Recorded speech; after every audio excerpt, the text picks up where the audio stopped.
नमस्कार, मैं हूं मृत्युंजय कुमार झा।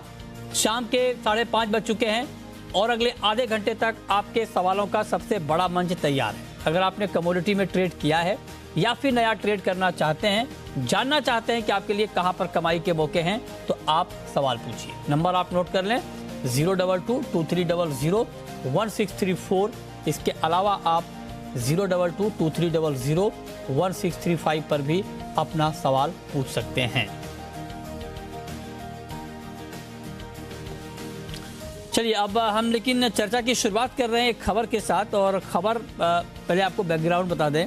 आपको याद होगा जब निकल का एपिसोड हुआ था, दाम बहुत बढ़ गए थे लंदन मेटल एक्सचेंज में, और उसके बाद एमसीएक्स पर भी बहुत बड़ी तेजी आई, फिर बहुत बड़ी गिरावट आई। मतलब बहुत पूरे मार्केट को चौंका कर रख दिया था, हिला कर रख दिया था।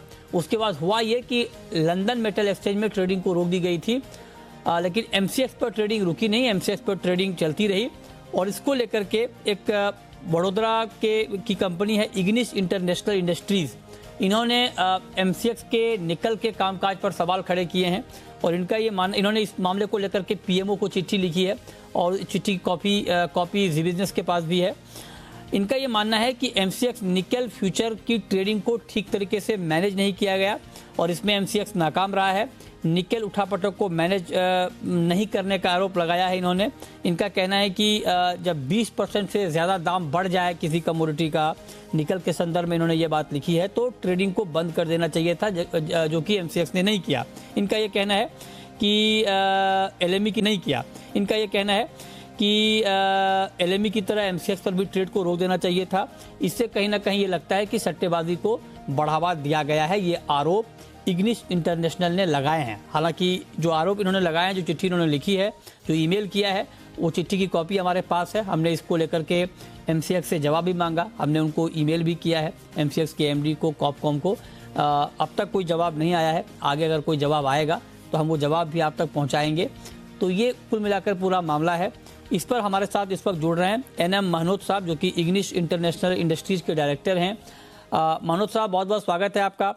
पहला सवाल तो मेरा आपसे यही होगा कि आपको ऐसा क्यों लगता है कि ठीक तरीके से निकल फ्यूचर की ट्रेडिंग को मैनेज नहीं किया गया एमसीएक्स के प्लेटफॉर्म पर? कि ये actual user, industry, participant of market का इंटरेस्ट को बिल्कुल भी ध्यान में नहीं रखा गया। वर्ड ओवर जो भी हुआ, it was a bad, but most of the exchanges including the LME who controls the market of the world acted in time. But what happened in India is the same. The exchange failed to act. When any commodity prices goes to a beyond abnormal level, there should be some exchange. There should be some action. तो हुआ sir, margin तो बढ़ाया गया था, margin तो 100% कर दिया गया था। This is what is the actually painful thing. And that is what happens in Indian exchange only. As a result of which the actual participant actually loses the money. Sir, I request. This is being designed. मैं आपसे request करता हूँ मनोज साहब, please. नहीं, एक छोटा सा request ये है सर कि अगर आप, क्योंकि आप हिंदी भी ठीक तरीके से बोल लेते हैं, अगर आप हिंदी बोल पाएंगे, क्योंकि जी बिजनेस देश का सबसे बड़ा बिजनेस चैनल है, बहुत दूर तक आपकी बात जाएगी अगर आप हिंदी में बोलेंगे सर। तो हम हिंदी में बोलते हैं आपको। आप देखिए, किसी भी कमोडिटी या कोई भी रिस्क बिजनेस किया जाए तो उसकी रिस्क कवर का एक लिमिट होता है। वो लिमिट 100 अगर रुपीस की रिस्क है, 100 करोड़ की रिस्क है, तो you can have a risk cover of 120। अपनी इंडिया में क्या होता है, आपको 200 करोड़ तक का या 200% तक का रिस्क कवर डिमांड आ जाती है, और वो भी छोटे से स्पान में, in a matter of few hours. MCX ने जो मार्जिन टू कॉन्ट्रैक्ट बढ़ाया 20% से लेके 120% कर दिया 10 घंटे के अंदर, और at the same time actual participant तो मार्केट भी देना है उतना का उतना। तो आप बताइए, जो इंडस्ट्री, जो इंपोर्टर 50 करोड़ का अगर इन्वेंट्री निकल कर रखता है, उसको मालूम है कि वॉलेटाइल कमोडिटी है, उसको मालूम है प्राइस मूवमेंट होगा, वो अपने पास लिक्विडिटी भी रखेगा, मगर 50 करोड़ की इन्वेंट्री के लिए 100 करोड़ की लिक्विडिटी कोई नहीं रखेगा। ये बैंक थोड़ी होती है बिजनेसमैन। आपकी अपनी कंट्री में अनसेमफुल थिंग है कि ये होता रहता है। neither regulator takes active action. जब आपका मार्जिन बढ़ने लगता है और आप मार्जिन से 100% रिस्क कवर कर लेते हैं, हाँ, तो फिर मार्क टू मार्केट किस लिए लिया जाए? अच्छा, ये बड़ी अब नॉर्मल फिनोमेना है अपनी कंट्री में। अच्छा, एक बात मनोज साहब मैं आपसे ये पूछना चाहता हूँ कि आपके हिसाब से क्या होना चाहिए था, क्योंकि कई बार ये दलील दी जाती है कि ठीक है एलएमई पर रोक दिया गया, लेकिन हमारे यहाँ ट्रेड हो रहा था, लोग पार्टिसिपेट कर रहे थे, तो तर्क ये भी दिया जाता है कि ट्रेड को क्यों बंद किया जाए? ये सारे क्लेम हैं जो होलो हैं, and they are with the speculator logics. अच्छा, स्पेकुलेशन हर बिजनेस में होता है, होगा, it can not be eliminated, मगर उस स्पेकुलेशन को कुछ डिग्री तक कंट्रोल करना चाहिए, कुछ स्टेज के बाद कंट्रोल करना चाहिए, नहीं तो आपकी इंडियन इंडस्ट्री, इंडियन पार्टिसिपेंट जो होंगे इसी तरह साफ होते जाएंगे, लॉसेज करते जाएंगे और ये सब पैसा इंटरनेशनली मूव होता जाएगा। अब आप देखिए, क्या होना चाहिए था? पहली बात, अगर किसी भी कॉमोडिटी की वैल्यू 20% या 15% से ज्यादा बढ़ जाती है, तो आप एनएसई बीएसई में क्या करते हैं, ट्रेडिंग सस्पेंड कर देते हैं उस दिन के लिए। क्यों करते हैं वहां पे और यहाँ क्यों नहीं करते? फिर जब अगर एक दिन अगर आप कम से कम उससे लोगों को कूलिंग टाइम मिलेगा, actual participant will be able to mobilise their funds and take a decision. Circuit नियम तो यहाँ भी है सर, कमोडिटी एक्सचेंज पर भी। नहीं, सुनिए, ये सर्किट नियम यहाँ 5 मिनट का है। 5 मिनट के बाद उस सर्किट को खोल दिया जाता है। अच्छा, and trading is open through out the day. Okay, और वो उस एक दिन में 100%। आपको 7 मार्च को एमसीएक्स ने मार्जिन 20% से बढ़ा के 120% कर दिया। Now which business participant can fund this kind of A rise end fund, sorry again I am on English, और उसको उसके साथ उतना का उतना मार्क टू कॉन्ट्रैक्ट भी मार्क टू मार्केट भी देना है, तो 100% की रिस्क के लिए उसको 200% रिस्क कवर देना है। ये कौन सा बिजनेस है भैया? तो आपने क्या किया है सर? आपने जो एक पीएमओ को चिट्ठी लिखी है वो चिट्ठी आपने हमें भेजी है, इसके अलावा आपने सेबी को अप्रोच किया है, एक्सचेंज को अप्रोच किया है? भी लिखा है, सेबी को लिखा है, सेबी के साथ फॉलो अप किया है, मगर बड़ी सरप्राइजिंग चीज है कि हमारा लेटर एक जूनियर ऑफिसर की टेबल पे पड़ा है, मिस्टर रूपा, अच्छा, ठीक है, का नाम है। एक बात, अच्छा मनोज साहब, मालूम नहीं है कि इसमें होता क्या और कैसे होता है। ठीक है मनोज साहब, एक बात मैं आपसे ये पूछता हूँ, क्योंकि एक्सचेंज को भी आपने जो चिट्ठी आपने जब ईमेल किया तो हमने एक्सचेंज को भेजा है, हम रिप्लाई का वेट कर रहे हैं, एक्सचेंज का अब तक कोई रिप्लाई आया नहीं है उनकी तरफ से। हमने ऑन एयर उनको बुलाने के लिए आग्रह किया है कि आप ऑन एयर आकर अपनी बात रखें, लेकिन वो अब तक नहीं आए हैं। अगर आगे आएंगे तो हम उनकी बात रखेंगे, लेकिन मैं आपसे पूछना चाहता हूं कि अगर इस तरह से एक कम्युनिटी को सस्पेंड मतलब कर दिए जाएंगे अगर फ्यूचर ट्रेड, तो आगे ट्रेड कैसे बढ़ेगा सर? ये भी कुछ लोग देते हैं बढ़ेगा। अगर देखिए ट्रेड फंडामेंटल पे है तो क्या होगा, आप एक दिन के लिए कूलिंग टाइम दीजिए, if the second day again अगर वो 20% से बढ़ता है, आप उसको कैश टू कैरी में ट्रांसफर कर दीजिए कमोडिटी को। जो एक्चुअल पार्टिसिपेंट हैं उनको जो मटेरियल देना है वो दे देंगे डिलीवरी, जिनको डिलीवरी लेना है वो लिखा लेंगे डिलीवरी, उसका पेमेंट कर देंगे। आपकी आज की मॉडल्स ऑपरेंडिस में आप एक्चुअल पार्टिसिपेंट को कोई टाइम ही नहीं देते हैं, you kill them like a slaughter. आप 8 आवर्स में, मैंने कहा I was having inventory of let us से 50 करोड़ निकल, I have been asked to pay 100 crore cash in 8 hours. Market में नहीं, ये जो आप जो मार्जिन की बात कर रहे हैं, जो बाकी बाय एंड लॉस की बात कर रहे हैं, ये सारी चीजें तो मेंशन होती है ना। ऐसा तो है नहीं कि अचानक आपसे मार्जिन मनी मांग लिया गया हो। ये तो आप जब आप एक्सचेंज के प्लेटफॉर्म पर, एक मिनट सवाल सुन लें सर, जब आप एक्सचेंज के प्लेटफॉर्म पर हेज करते हैं, ट्रेड करते हैं, तो आप पूरे रूल और रेगुलेशन को आपको बता दिया जाता है, आप उससे वाकिफ होते हैं, तो फिर आप उसके बाद आप आते हैं अपनी मर्जी से हेज करने या ट्रेड करने, तो फिर अचानक ये कहना कि हमसे इतना मार्जिन मांग लिया गया, ये ठीक है क्या? नहीं, आप सुनिए, सारा सिस्टम जो है वो रिस्क कवर का है, न कि actual participant, business people, industry और इंपोर्टर को सफर कराने का है। आप रिस्क कवर में आप जरूर मार्जिन मांगिए, मगर उसके साथ कूलिंग टाइम दीजिए। एलएमई तो देखिए आपने, उन्होंने अपना मार्जिन नहीं बढ़ाया कॉन्ट्रैक्ट का। टाइम तो सर उस दिन नहीं बदला ना मनोज साहब, कूलिंग टाइम उस दिन अचानक तो चेंज नहीं किया गया, वो तो पहले से बाय एंड लॉज में लिखा हुआ है कितना कूलिंग पीरियड होगा, इससे आप वाकिफ थे, और उस दिन के फैसले पर अचानक सवाल खड़ा करना ठीक है क्या? बिल्कुल ठीक है। आपका सिस्टम मैकेनिज्म सुनामी को रोकने का होना चाहिए। अच्छा, सुनामी के साथ बह जाने का नहीं होना चाहिए। अगर वो फंडामेंटल तेजी थी तो 2 दिन में 48 आवर में खत्म क्यों हो गई? अब तो ठीक है, ये तो खैर चलिए एलएमई पर भी हुआ। तो हाँ, तो ये ऐसी वेव को कैसे रोका जाए in the interest of the domestic industry, in the interest of the domestic importer, ये रेगुलेटर को सोचना चाहिए। They should not make the rules and regulation जो सुनामी की तरह लोगों को बहा ले जाए। चलिए, बहुत शुक्रिया मानोद साहब आपका डिटेल में इस पर बात करने के लिए। देखते हैं जो बात आपने रखी है इसके ऊपर अगर एक्सचेंज की तरफ से कोई प्रतिक्रिया आएगी तो वो भी हम आप तक पहुंचाएंगे। सवाल खड़े हो रहे हैं, हालांकि एक्सचेंज का अपना तर्क है कि सारी चीज़ें पहले से तय थी। एलएमई में उठापटक जो दिखा उसका इम्पैक्ट हमने एमसीएक्स पर भी देखा। अलग अलग दलीलें दी जा रही हैं, आगे भी हम इस पर जो भी अपडेट होगा आप तक पहुंचाते रहेंगे। बहुत शुक्रिया मनोज साहब आपका हमारे साथ जुड़ने के लिए। चलिए आगे बढ़ते हैं और अब बात करते हैं कि आज के मार्केट में आपको क्या करना चाहिए। भाविक पटेल हमारे साथ हैं, ट्रेड बुल्स के, अनुज गुप्ता हैं IIFL सिक्योरिटीज के। आप दोनों का बहुत स्वागत है। भाविक जी बताइए सर, गोल्ड का मार्केट आज शाम के लिए आपको कैसा लग रहा है, क्या करना चाहिए गोल्ड में?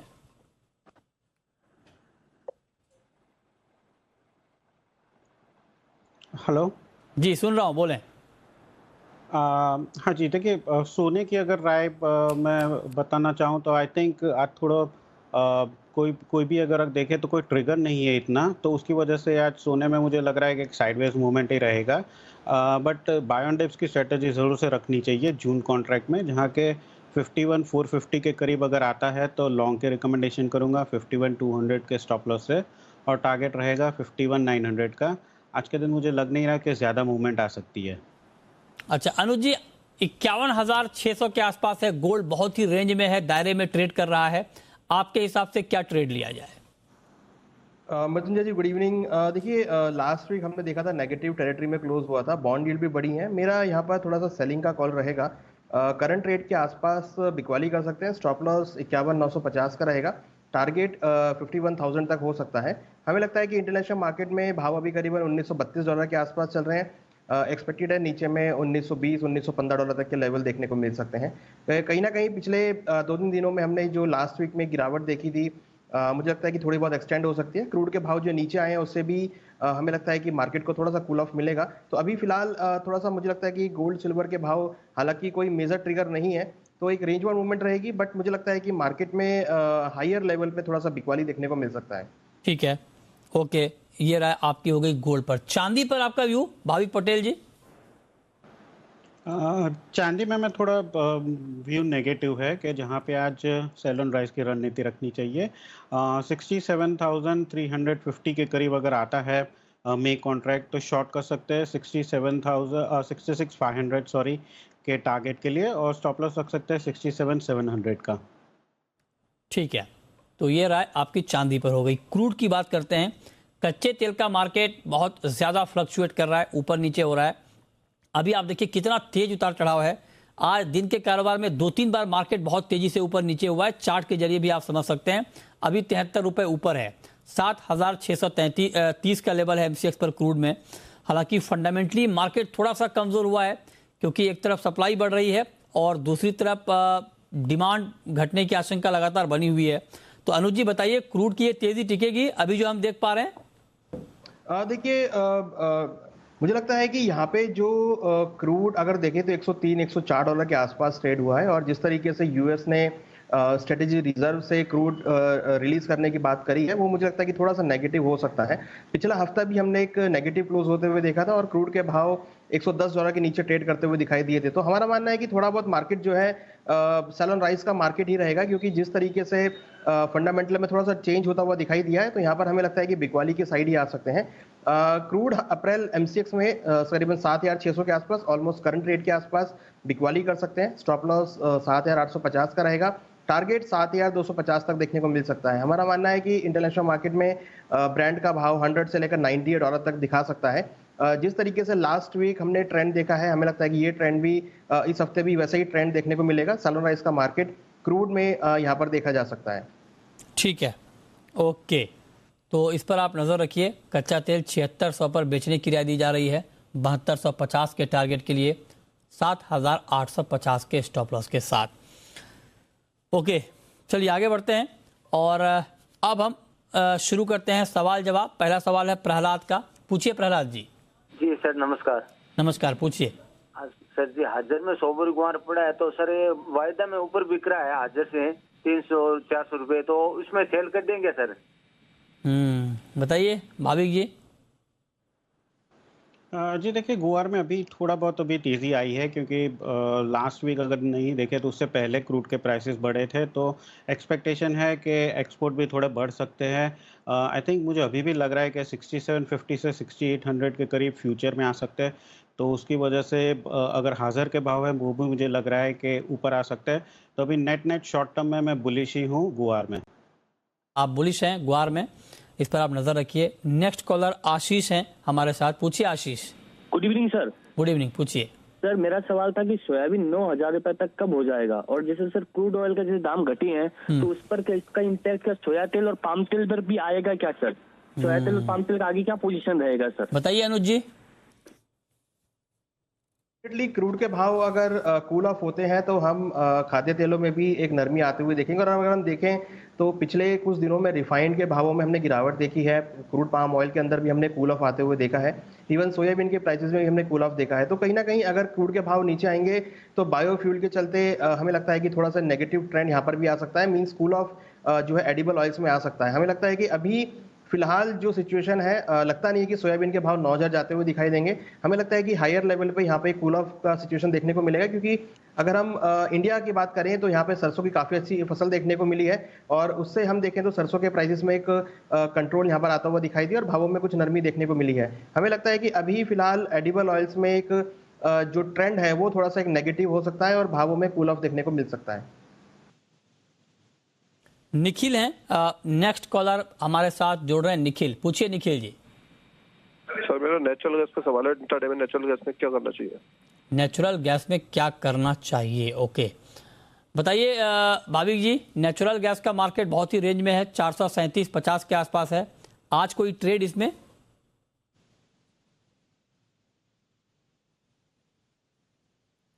भाविक पटेल, अच्छा लगता है उनसे संपर्क टूट गया है। अनुज जी आप बताएं सर। देखिए, नेचुरल गैस के अंदर अगर हम देखें तो करंट मार्केट थोड़ा सा अपसाइड मोमेंटम में दिख रहा है। हमें लगता है कि यहाँ से भावों में एक तेजी देखी जा सकती है, ऊपर में 442 से लेकर 445 तक के लेवल देखने को मिल सकते हैं। तो हमें लगता है कि इंट्राडे पर्सपेक्टिव से आप खरीदारी का ट्रेड बना सकते हैं। भाव अगर नीचे 432-433 के आसपास मिलते हैं तो खरीदारी कर सकते हैं, ऊपर में 442-444 तक के लेवल देखे जा सकते हैं। ठीक है, जगमोहन है नेक्स्ट कॉलर, पूछिए जगमोहन जी। जी सर नमस्कार। नमस्कार, पूछिए। सर मैं मेंथा के ऑयल में सर सवाल है कि सर 1300 से 1400 रुपए का भाव मिल सकता है सर इस महीने में? 1300 या 1400 तक का? अच्छा, 1300 या 1400 तक का भाव। भाविक जी मुमकिन है क्या? जी थोड़े एडिबल ऑयल्स में मुझे प्रॉफिट बुकिंग दिख रही है, क्योंकि क्रूड के प्राइसेस भी कम हो रहा है, तो मुझे लग रहा है कि अभी तो नहीं हो सकता है, शायद बाद में हो सकता है, बट अभी के चांसेस थोड़े कम लग रहे हैं। नहीं, अभी के चांसेस कम लग रहे हैं, आप कह रहे हैं बाद में। बाद में आपका बाद कितने दिनों के बाद होता है?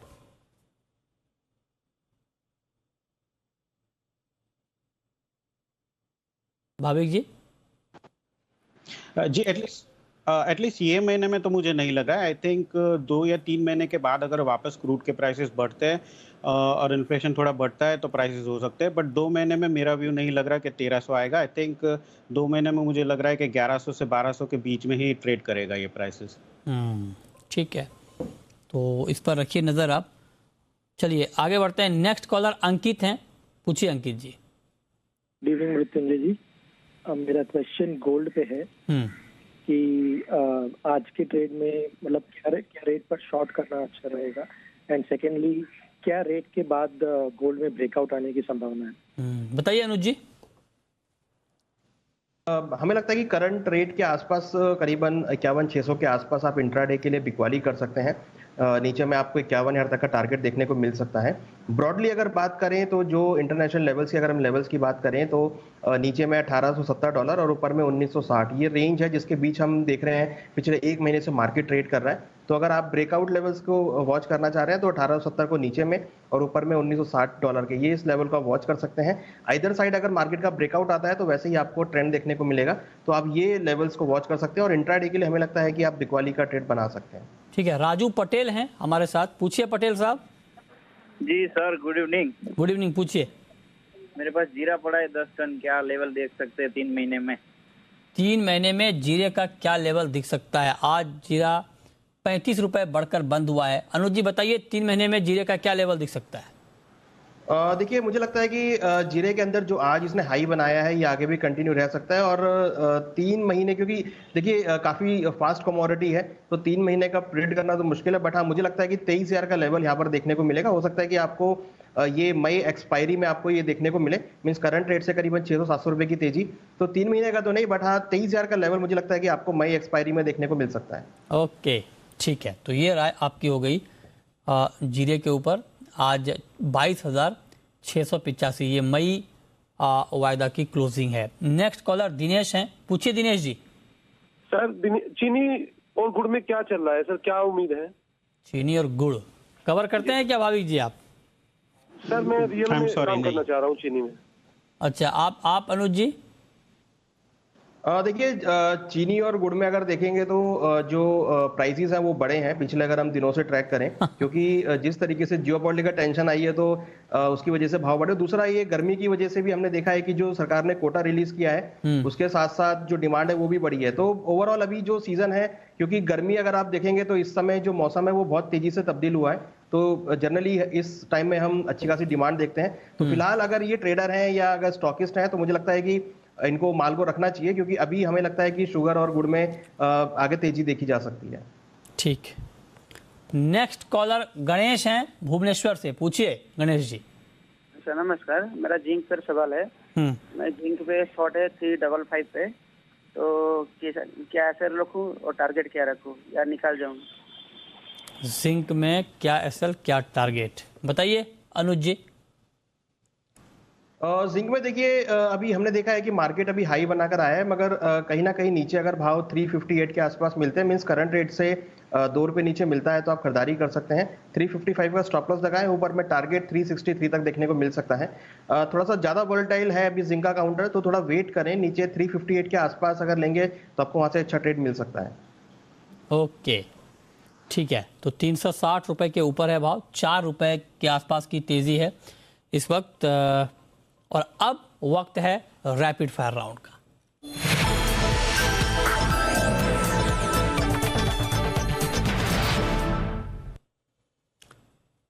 अनुज जी, आपकी पहली रैपिड फायर कॉल। हमारी कॉल कॉपर में रहेगी। 817 के आसपास बिकवाली करें, 823 का स्टॉप लॉस लगाएं, टारगेट 808 तक देखने को मिल सकता है। आपकी कॉल भाविक जी। जी, एल्यूमिनियम अप्रैल कॉन्ट्रैक्ट है वो 281 पे मैं लॉन्ग की रिकमेंडेशन करूंगा 279 के स्टॉप लॉस से, और टारगेट रहेगा 284। आपकी आखिरी कॉल अनुज जी। हमारी कॉल क्रूड में रहेगी। क्रूड में करंट रेट से 7,600 के आसपास बिकवाली कर सकते हैं। 7,850 का स्टॉप लॉस लगाएं, टारगेट 7,250 तक हो सकता है। साथ में 7,200 का पुट ऑप्शन भी यहाँ पे खरीदारी का ट्रेड बना सकते हैं। चलिए, बहुत शुक्रिया आप अनुज जी आपका, भाविक जी आपका, जुड़ने के लिए, बताने के लिए आज कहां पर कमाई के मौके बन सकते हैं।